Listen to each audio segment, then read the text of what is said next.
शुक्रिया जनाब चेयरमैन। मैं लीडर ऑफ अपोजिशन आज तशरीफ़ नहीं रखते। जी order in the house please जी। ऑनरेबल मेंबरान से गुजारिश है कि अपनी अपनी सीटों पर तशरीफ रखें जी।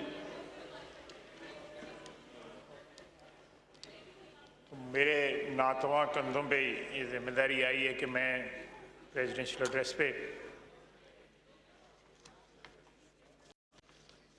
जनाब चेयरमैन आज से कुछ 5-6 रोज़ कबल मैंने एक मुख्तसरन तकरीर की थी कोई 9-10 मिनट की। तो मेरे भाई हैं नूर आलम साहब, उन्होंने कहा कि लगता है तुम्हारा सॉफ्टवेयर अपडेट हो गया है।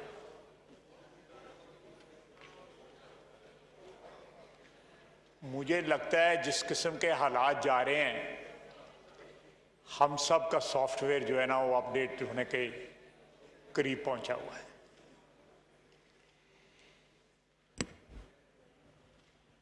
मैं आज से तकरीबन 10-12 दिन पहले इस हाउस के एक बड़ी तादाद अराकीन की जो है उनको ब्रीफिंग दी गई।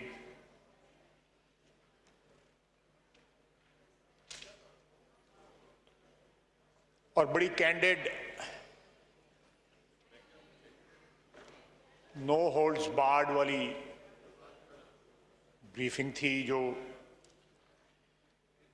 आर्मी चीफ ने और डीजी आईएसआई ने दी। और 8 घंटे की उस ब्रीफिंग में मामला जो थे वो कंप्लीट ना हो सके। 3 आइटम्स थे, इंटरनल सिक्योरिटी, कश्मीर और अफ़गानिस्तान। और अफ़गानिस्तान के ऊपर ही 8 घंटे लग गए और अभी वो भी मुकम्मल नहीं हुई थी ब्रीफिंग।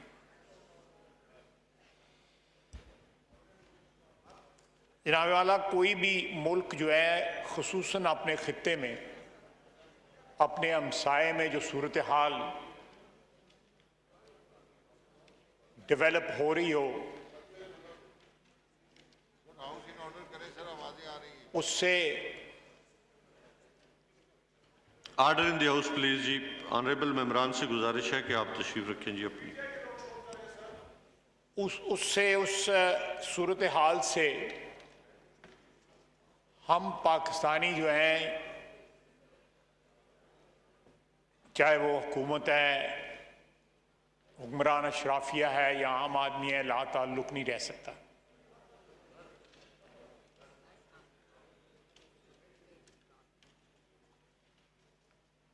आज से चंद रोज कबल अमेरिकन रात के अंधेरे में अफगानिस्तान में $2 ट्रिलियन खर्च करके 3500 फौजी जो है नेटो के मरवा के वहां से चले गए।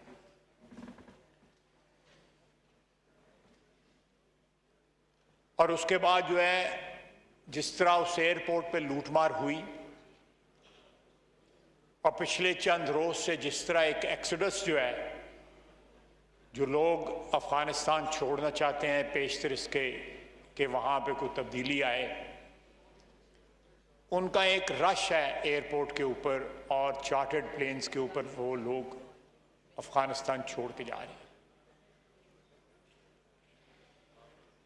हम दुआ गो हैं, बसीयत पाकिस्तानी, बसीयत हमसाये, बसीयत मुसलमान बरादर मुल्क होने के, कि जो भी आइंदा आने वाले दिनों में अफगानिस्तान में जो कुछ भी होता है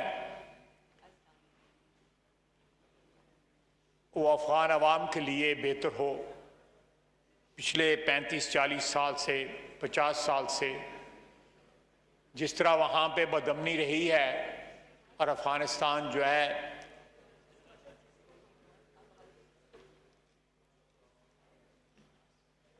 नेटो का, उससे पहले रशियन सोवियत यूनियन का की मुदाखलत की वजह से एक जंग का अखाड़ा बना हुआ था।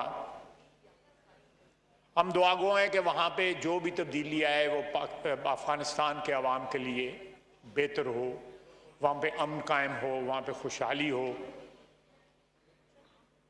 और आखिरकार वहाँ पे एक ऐसी हुकूमत हो जो ना सिर्फ अफ़गानिस्तान के लिए बल्कि सबसे पहले अफ़गानिस्तान के लिए, बाद में बाकी खित्ते के लिए भी एक अच्छी हुकूमत जो है साबित हो। लेकिन जनाब चेयरमैन, जहां पे ये सारे खित्ते के लिए, सारी दुनिया के लम्हा फिक्रिया है,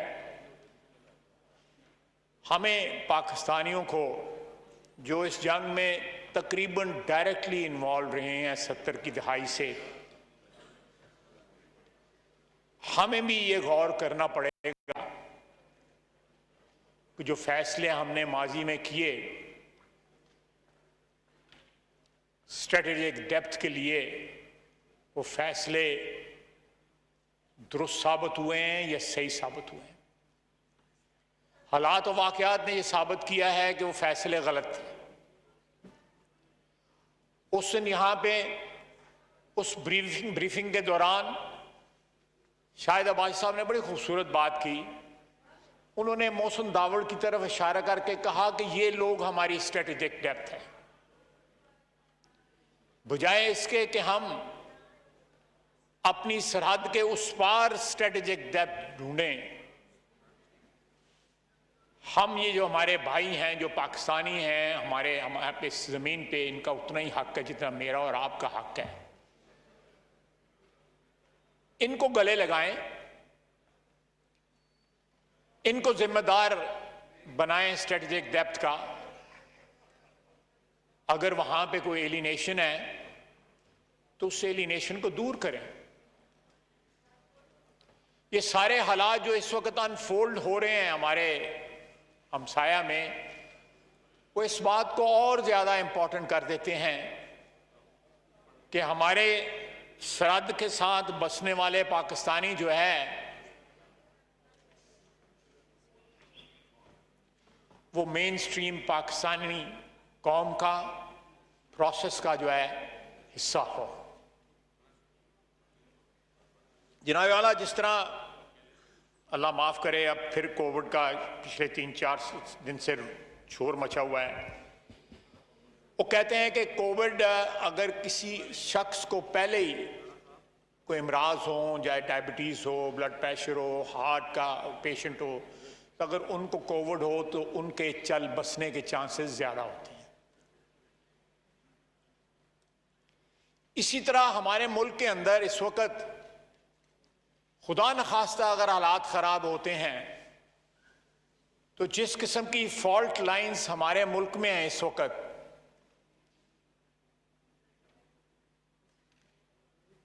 मजहब की बुनियाद पे फॉल्ट लाइंस हैं, लिसानी बुनियाद पे फॉल्ट लाइंस हैं, सब नेशनल्स जो हैं उन नेशनैलिटीज़ के बुनियाद पे फॉल्ट लाइंस हैं। आप तमाम सूबों में देख लें, आपको एक फ्रैक्चर्ड सोसाइटी जो है वो नजर आएगी। इस सूरत हाल में जब आपकी सोसाइटी में इतनी जो है वो निफाक हो, इतनी फॉल्ट लाइंस हो, मल्टीपल फॉल्ट लाइंस हो, तो खुदा न खास्ता अगर बाहर से कोई क्राइसिस हमारे सर पे आन पड़ी तो हम किस तरह उनका मुकाबला करेंगे। ये सूरत हाल जो डेवलप हो रही है, ये एक मुत्तहिद कौम ही इसका मुकाबला कर सकती है, जिसमें पंजाबी भी खुश हो, जिसमें बलोची भी खुश हो, सिंधी भी खुश हो, पश्तून भी खुश हो, वो एक इकाई का हिस्सा हो, तो फिर तो हम मुकाबला कर सकेंगे। नहीं तो ये क्राइसिस जो डेवलप हो रही है, जिसका हमें कतई तौर पे इस वक्त एहसास नहीं है। मैं उस ब्रीफिंग में मौजूद था जिस तरह फ्रैंकली मैं मशकूर हूं उनका ब्रीफिंग देने जो टीम आई थी, और जिस तरह आर्मी चीफ ने और डीजीआई ने जो है तफसील से बातें बताई,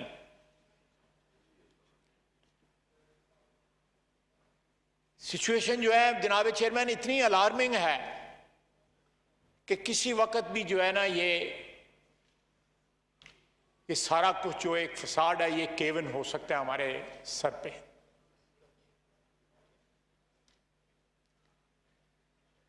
तो जिस घर के अंदर इतना नफाक हो, यूनिटी ना हो,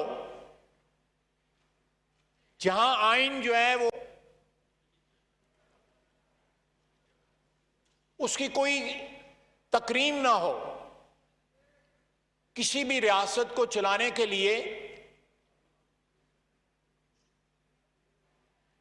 आइन का एहतराम जो है या किसी भी सिस्टम को चलाने के लिए आइन का एहतराम जो है वो बहुत जरूरी है हमारी एग्जिस्टेंस के लिए।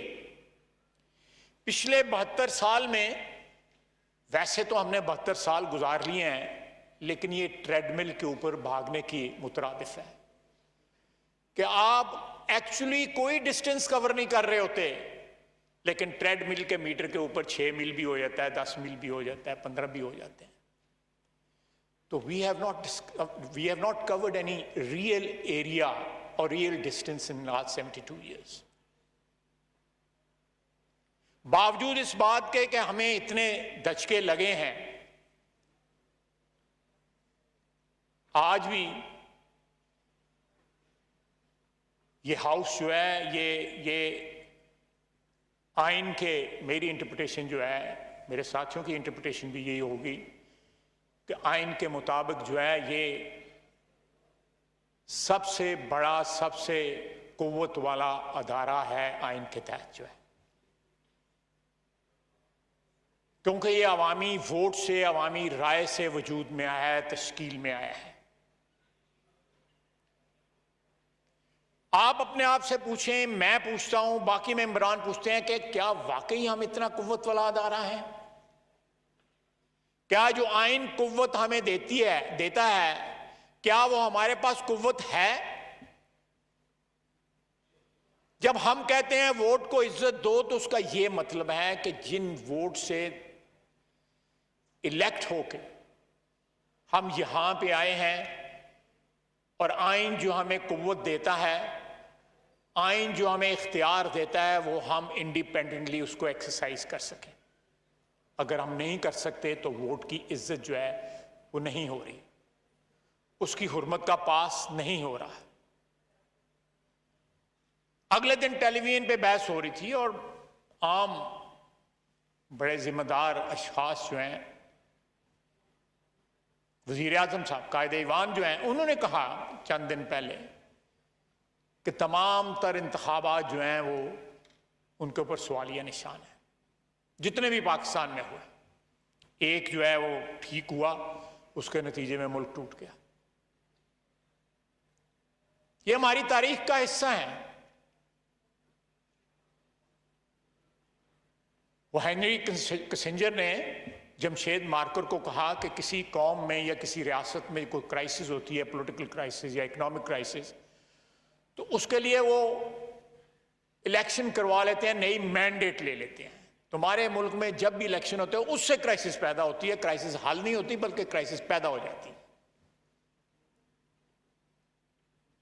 मेरा ख्याल है इससे ज्यादा कोई सच नहीं हो सकता हमारे मुल्क की तारीख के मुतल्लक। लेकिन यह देखा जाए कि आज ये सिचुएशन क्यों है। मैं भी किसी को इल्जाम दूंगा, किसी को इसका जिम्मेदार ठहराऊंगा, आप भी ठहराएंगे और भी ठहराएंगे। मेरे नजदीक जो है उर्फ़-ए-आम में एस्टेब्लिशमेंट जो है वो पिंडी को कहा जाता है, हमारी फौज को कहा जाता है। मेरे नजदीक एस्टेब्लिशमेंट जो तमाम पावरफुल लोग हैं, 400 हैं, 500 हैं या 1000 हैं, वो एस्टेब्लिशमेंट है। चाहे वो सियासतदान है, सर-ए-फ़हरिस्त सियासतदान है, अदलिया है, फौज है, मीडिया है, ब्यूरोक्रेसी है। और अगर पिछले 72 साल में जो कॉन्स्टिट्यूशनल डिफाइंड बाउंड्रीज थी वो ट्रेसपास हुई हैं या एनक्रोच हुई हैं, तो सबसे ज्यादा कसूर उसमें सियासतदानों का है। हम अपने इक्तदार के लिए दाएं बाएं जो है 1950 की दहाई के अवाइल से देख रहे हैं। Order in the house please. और जब देखते हैं तो फिर लाजमी तौर पे जिनको आवाज देते हैं आहिस्ता आहिस्ता फिर वो आपकी टेरिटरी पे उनका कब्जा बढ़ता जाता है। और आज ये 72 साल या 73 साल के बाद हमारी टेरिटरी जो है, जो आइन में डिफाइंड है, उससे सुकड़ के बड़ी महदूद रह गई है।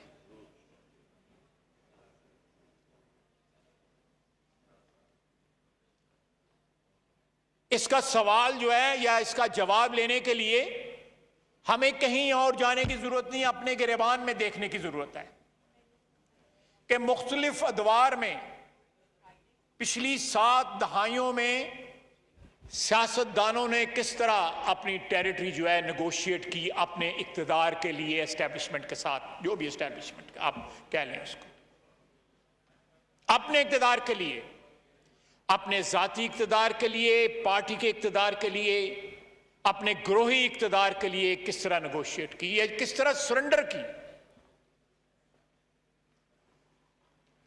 आज जिस तरह खतरे हमारे ऊपर मंडला रहे हैं जनाब वाली, पाकिस्तान वाहिद मुल्क है दुनिया के जो दोनों तरफ से फेंस्ड है। हमारे मशरकी बॉर्डर के ऊपर भी फेंस है, मगरबी बॉर्डर के ऊपर भी फेंस है। मशरकी भी हिंदुस्तान ने बनाई हुई है, मगरब पे हमने बनाई है। जनूब में समुंदर है और हिमालय है हमारे शमाल में।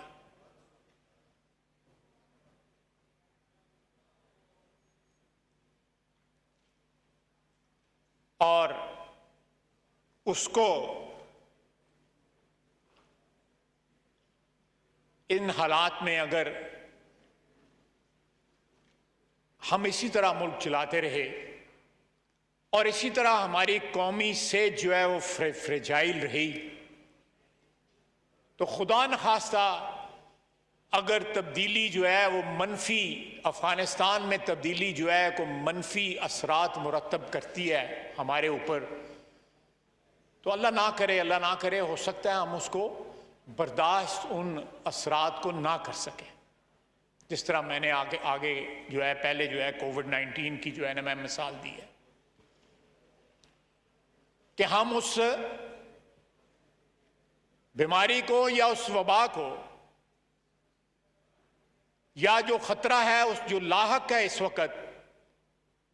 वक्त सारा कुछ सब अच्छे की आवाज है,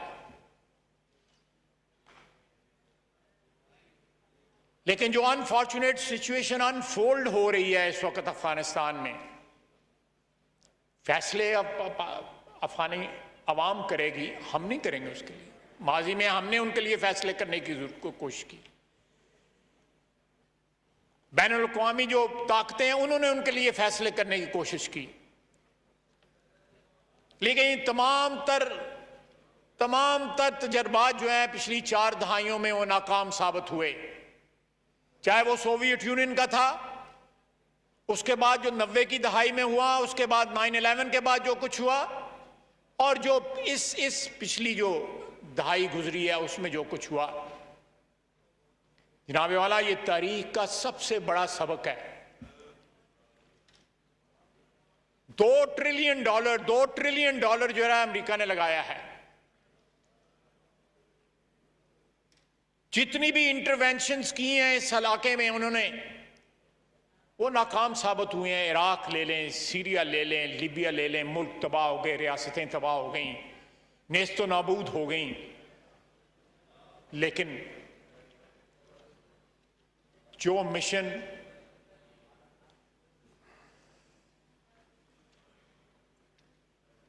अस्सलाम वालेकुम। वालेकुम सलाम, जो मिशन या जो स्टेटेड मिशन वो लेके आए, नेटो के जो ममालिक थे या आईसैफ के ममालिक जो थे वो यहां पे आए, बड़े फैनफेयर के साथ आए, बड़े तमतराक के साथ आए। और जिस तरह वो गए हैं, मेरा ख्याल है कि वियतनाम से जिस तरह अमेरिका निकला था, ये उससे भी ज्यादा बदतरीन जो है ना हालात में अमेरिका को यहां से जाना पड़ा। अमेरिका क्यों ये जंगें छेड़ता है, मैं उस बहस में नहीं पढ़ना चाहता। ये ट्रिलियंस ऑफ डॉलर अमेरिका में किन जो है वो उसमें जाते हैं, किन की जेब में जाते हैं। पिछले 1.5 साल में कोविड के दौरान वहां पे 100 बिलियनियर नए बने, लेकिन अनएम्प्लॉयमेंट जो है 3 पॉइंट कुछ से 6 पॉइंट कुछ पे चली गई। जनाब speaker, Order in the House, please. बड़ा Order in the अच्छा House, किया, please. बड़ा अच्छा आपने किया। पिछले साल जो है वो सदारती खिताब के ऊपर जो है बहस का कंट्रोवर्सी बड़ी देर चलती रही। मेरे नजदीक जनाब स्पीकर, जिन हालात से हम गुजर रहे हैं उनका एक ही हल है, और वो हल है जो मेरी पार्टी कहती है कि वोट को इज्जत दो, फ्री एंड फेयर इलेक्शंस। आप जब तक फ्री एंड फेयर इलेक्शन इस मुल्क में नहीं कराएंगे, इस मुल्क की बीमारियों का इलाज नहीं हो सकता, कतई नहीं हो सकता।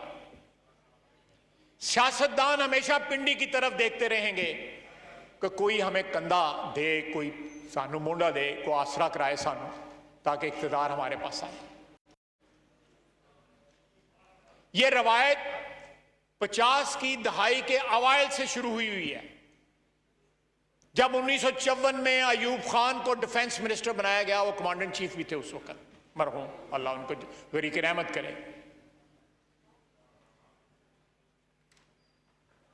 उस दिन आप मौजूद थे, आप हमारे स्पीकर हैं, आप मौजूद थे जब उन्होंने कहा कि माजी में तमाम हुकूमतों से गलतियां हुई हैं। अगर मैं गलत कहीं आप मुझे टोक सकते हैं, inclusive of military governments also. तो जब हमसे इज्तिमाई गलतियां हुई हैं, तमाम फ्री कैन जो हैं, तमाम कंपोनेंट्स जो हैं इस पावर स्ट्रक्चर के, उन तमाम से गलतियां हुई हैं, तो आइए अवाम के पास जाएं, उनसे एक साफ और शफाफ मैंडेट लें और उस मैंडेट का एहतराम करें। आइन की जो हदूद और कयूद हैं, जो डिफाइंड हैं, उसमें उनका एहतराम करें। जो टेरिटरी इंक्रोच हुई है, वो टेरिटरी वापस आए उन तमाम अदारों को या उन तमाम इंस्टीट्यूशंस को जिनको वो बिलोंग करती है वो टेरिटरी। जनाब स्पीकर, इस हाउस के कस्टोडियन की हैसियत से आप पे भी ये जिम्मेदारी आयद होती है कि आप भी इस हाउस को एम्पावर करने के प्रोसेस में अपना किरदार अदा करें। और हम जो मेंबरान हैं इस हाउस के, बिला तफरीक के किस पार्टी से हमारा ताल्लुक है, हम भी अपने जाती और ग्रोही मफादात से बालातर होके इस हाउस को, जो पाकिस्तान की 22 करोड़ आवाम की ख्वाहिशात का मजहर है, उसको इन द ट्रू सेंस जो है, रिफ्लेक्शन जो है पाकिस्तान की आवाम की जो एस्पिरेशंस है वो बनाएं। ये पावर गेम जो है पाकिस्तान के 22 करोड़ आवाम को एक्सक्लूड करके आप नहीं खेल सकते, आप नहीं खेल सकते। जब तक पाकिस्तान के 22 करोड़ आवाम इस पावर गेम में शामिल नहीं होंगे, जो एक्चुअली ताकत का सरचश्मा है। मैं आज अपने हलके के आवाम के वोटों की वजह से यहां पे हूं, आप भी अपने हलके के आवाम के वोटों के। लेकिन क्या ये पावर गेम्स जो पिछले 70 साल से यहाँ पे 72 साल से खेली जा रही हैं, उनमें आवाम का कुछ बेहतरी हुई है? नहीं। आवाम के हालात जो हैं वो दिन ब दिन दिगरगूं हो रही हैं। महंगाई आसमान से बातें कर रही है। अगर कहीं पे कुछ चंद इंडिकेटर्स जो हैं वो बेहतर हुए हैं तो उनका फायदा आम आदमी को नहीं पहुंचा, ना पहुंच रहा है। ये हमारी जिम्मेदारी है। वसीयत हुकूमत की जिम्मेदारी है, लेकिन वसीयत नुमाइंदे के हमारी भी जिम्मेदारी है।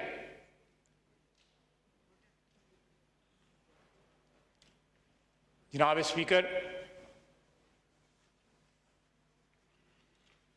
हम बात करते हैं सुप्रीमेसी सिविलियन रूल की। ये अल्टीमेट ड्रीम है हमारी किसी भी सियासी वर्कर की कि सिविलियन सुप्रीमेसी जो है वो एस्टैब्लिश हो। और फिर सिविलियन सुप्रीमेसी की भी जो आसान अल्फाज में जो उसका तर्जमा है वो वोट को इज्जत दो है कि आप वोट की उस पर्ची का एहतराम करें, उसकी हुर्मत की हिफाजत करें। वो जिस शख्स को या जिस पार्टी को पड़ा है उसी के लिए ट्रांसलेट हो,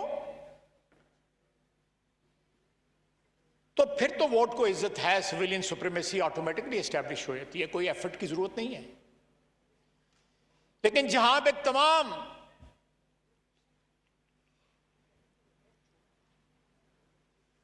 इलेक्शनों पे सवालिया निशान होगा, जहां पे इलेक्शन इंजीनियर किए जाएंगे अपने मर्जी के नतायज हासिल करने के लिए,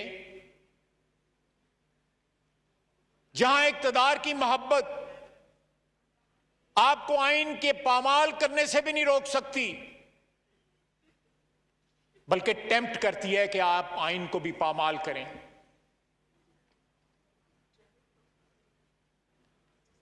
जनाब वाला, ये जनाब स्पीकर, ये हम लोगों की जिम्मेदारी है जिन लोगों को इस कौम ने नवाजा हुआ है, इज्जत दी है, तकरीम दी है, इस मुअज़्ज़ज़ ऐवान में भेजा है। अगर हम खुद अपनी पावर जो आइन हमें देता है एब्डिकेट कर दें, उनकी हिफाजत के लिए जो है वो अपना फर्ज अदा ना करें, तो हम किसी और से शिकायत करने का कोई हक नहीं रखते। मैं ज्यादा खुल के बात नहीं करना चाहता हूं। नूर आलम ने सही कहा, मेरा जो है सॉफ्टवेयर अपडेट हुआ है, लेकिन आप भी मुस्कुरा रहे हैं, आप भी समझ रहे हैं मैं क्या बात कर रहा हूं। आप भी उसके ऐनी शाहिद हैं, मैं भी उसका ऐनी शाहिद हूं।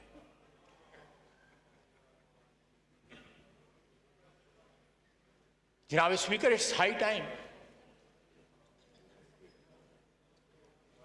मैं सोचता हूं, मैं उम्र के उस हिस्से में हूं जहां पे टाइम जो है वो इतना आपके डिस्पोजल पे नहीं होता। मेरी 72 साल उम्र है, अगले महीने में 72 साल का हो जाऊंगा। इस ऐवान में मुझे आए हुए 32 साल हो गए हैं। मुझे जितनी इज्जत जो है इस ऐवान ने दी है, या वोट की इज्जत ने जितनी मेरी इज्जत में इजाफा किया है, मैं कभी सोच भी नहीं सकता था। लेकिन एक ख्वाहिश है कि पिछले 30 साल में जो भी इस ऐवान में हुआ, कई दफा मैं भी उसका हिस्सा होता था। पीपल्स पार्टी में और हमारे में जो एकबरनी 90 की दहाई में रही, जिस तरह दस्तो गरीबान हम रहे, हम उसका हिस्सा थे, मैं भी उसका हिस्सा था।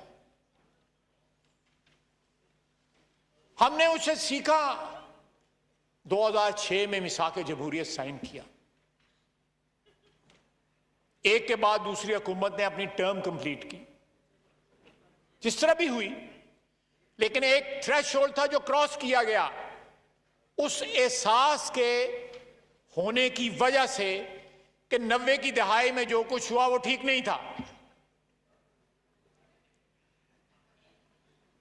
हमने बार बार डायरेक्ट इंटरवेंशन नहीं तो 90 की दहाई में जो है वो इनडायरेक्ट इंटरवेंशन होती रही और 99 में आके फिर डायरेक्ट इंटरवेंशन रही और 8-9 साल फिर फौजी हुकूमत यहां पे रही और फिर हम ही सियासतदान उस हुकूमत का हिस्सा बने।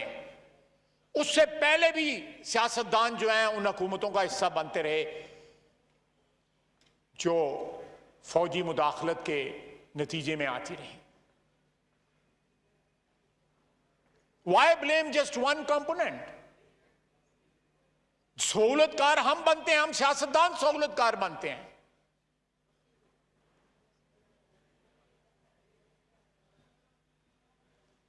अगर हम सियासतदान सहूलतकार ना बने तो हमारी टेरिटरी जो है, जो आइन हमें अलॉट करता है, उस पर कोई कब्जा ना करे।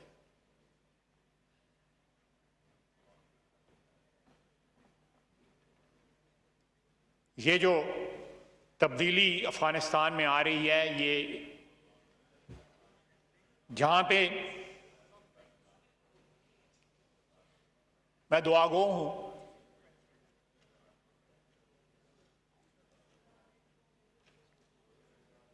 कि अफगानिस्तान को जो भी वहां पे हुक्मरान बनते हैं वो अफगानिस्तान को खुशहाली दें, अमन दें और इस रीजन में जो पिछले 30-40 साल का खलफशार है वो ख़त्म हो। चाइना हमारा बड़ा अजीज और करीबी हमसाया भी है, साथी भी है, मददगार भी है। साउथ ईस्ट एशियन स्टेट्स हैं उसके ऊपर, साथ हमारा भाई ईरान है। मगरब मशरक की तरफ जो है हमारा एक होस्टाइल हमसाया है। थोड़ा सा ऊपर घंटे सवा घंटे की फ्लाइट के ऊपर चले जाएं, आप रशियन फेडरेशन में चले जाते हैं। हमें चाहिए कि अपनी खारजा पॉलिसी को रीजनलाइज करें। 7 समुंदर पार जो लोग बैठे हुए हैं उनका एहतराम भी जरूरी है, उनसे भी दोस्ती जरूरी है, लेकिन जिनके साथ हमारी दीवार मिलती है, जो हमारे नेक्स्ट डोर नेबर्स हैं, अगर हमारे उनके साथ ताल्लुकात जो है दुरुस्त ना रहें तो 7 समुंदर पार से तो कोई आपकी मदद के लिए नहीं आएगा। ये हमारी तारीख गवाह है। हम बहरी बेड़ों का इंतजार करते रहे और हमारा मुल्क जो है 2 लाख हो गया।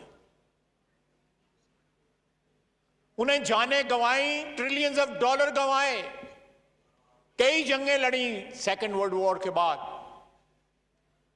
अल्टीमेटली उनकी कमिटमेंट का क्या हुआ? उस सरजमीन को छोड़ के वो चले गए।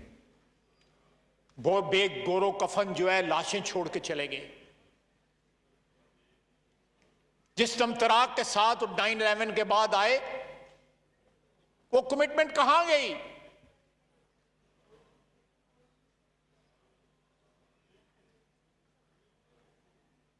वो एक बेयारो मददगार,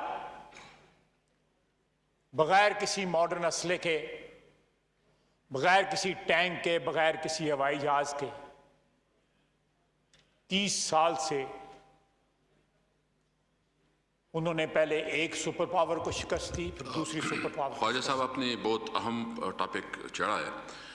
इसके ऊपर आपके नॉलेज में सिर्फ लाना चाहता हूँ कि हमने एक बहुत बड़ी कॉन्फ्रेंस की है अभी रिसेंटली, जिसमें हमने 5 कंट्रीज, 5 जो है जितनी भी सेंट्रल एशियन कंट्री है, ईरान, अफगानिस्तान, उसके स्पीकर को बुलाया था, उसके पार्लियामेंटेरियन को बुलाया था और एक बहुत अच्छी डिस्कशन और डायलॉग हुई है। और हमने अभी उनके साथ एक अंडरस्टैंडिंग बनाई है कि हम जो है ना पाइको को एक प्रॉपर वो बना रहे हैं। तो पार्लियामेंट भी इसमें अपना रोल प्ले कर रही है। इंशाल्लाह ताला आपकी भी हम इसमें पूरा बोलेंगे। प्लीज़। थैंक यू स्पीकर साहब, थैंक यू। जनाब वाला, मैं फिर दोहराऊंगा, बात जरूरी है, सारी बातों की कुंजी है इस असेंबली को ताकतवर करें, इस पार्लियामेंट को ताकतवर करें। ये पार्लियामेंट ताकतवर होगी तो सारे मसाइल हल होंगे। ये पार्लियामेंट एक फ्री एंड फेयर इलेक्शन के नतीजे में वजूद में आएगी तो इसकी तकरीम और इसका जो रिस्पेक्ट है वो इंक्रीज होगा। जो यहाँ पे बजट में जो कुछ यहाँ पे हुआ या उससे पहले भी होता रहा, आपके ख्याल में या यहाँ पे जो मेरे दूसरे भाई और बहनें बैठी हुई हैं, उससे हमारे को रिस्पेक्ट में जो है इजाफा हुआ? नहीं। हमारे ऊपर जो एतमाद जो थोड़ा बहुत रह गया हुआ था, वो भी एतमाद हमने गंवा दिया। हमारे साथ अगर किसी की उम्मीदें वाबस्ता थी हमारे वोटरों की या कौम की, उन उम्मीदों पे भी पानी फिर गया। ये कलेक्टिव फेलियर है जनाब स्पीकर, ये कलेक्टिव फेलियर है हमारा सियासतदानों का। Why blame others? और तारीख गवाह है, आपको हर दौर में 1947 से लेके आज तक 2021 में हर दौर में जो है आपको सहूलतकार जो है वो सियासतदान ही नजर आएंगे। आइन पामाल हुआ, मुल्क दो टुकड़े हुआ, या जो स्पेस थी हमारे पास जो हमें आइन ने, ये पाकिस्तान के अवाम ने दी हुई थी, वो स्पेस हमसे छिन गई। ये वक्त है, मेरा नहीं ख्याल कि हमारे पास जो है वो कुछ ज्यादा वक्त है। हम आज भी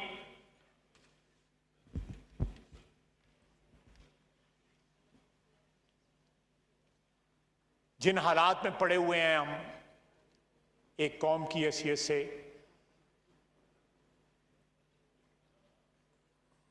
या हुक्मरान अशराफिया की हैसियत से, वो हालात इस बात की गवाही देते हैं कि हमें जो, जिस तरह आपने भी कहा कि हमारे खित्ते के हालात से हम बिल्कुल लाताल्लुक हैं। खुदा न खास्ता मैं बातें क्योंकि इन कैमरा के की गई हैं, मैं यहां पे नहीं कहना चाहता। आपको पता क्या कहा, और जिस तरह उन्होंने बताया कि हकीकी खतरा जो है वो कितना करीब है हमारे,